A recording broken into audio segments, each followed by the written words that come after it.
খানাখন্দে ভরা চট্টগ্রাম মহানগরীর অনেক রাস্তাঘাট, প্রায় ৮০ কিলোমিটার রাস্তা বেহাল। এতে চরম দুর্ভোগ পোহাচ্ছেন যাত্রী ও চালকরা।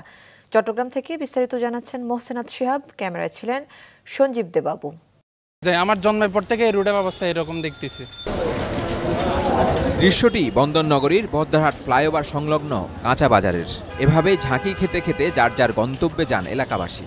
তাদের অভিযোগ ১০ বছরেরও বেশি সময় ধরে এমন ভাঙা রাস্তা দিয়ে চলতে হচ্ছে তাদের। প্রতিকারে কার্যকর উদ্যোগ নেয়নি কেউ।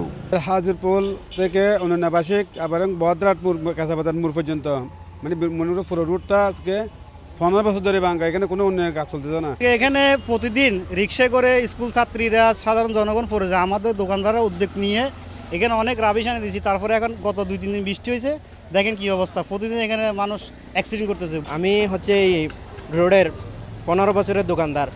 15 বছর আসছে যাবৎ এই রোডের কোনোদিন কাজকর্ম দেখি নাই। ১৬ শহর ২ নম্বর গেটের রাস্তাও ভাঙাচোরা। মহানগরী এলাকার বেশিরভাগ রাস্তাই এখন এমন বেহাল। এতে যাত্রীদের পোহাতে হচ্ছে দুর্ভোগ। রাস্তা ভাঙা, তারপর আপনার আমাদের সমস্যা, যাত্রীদের ধুলাবালু, এগুলো অনেক সমস্যা হয়।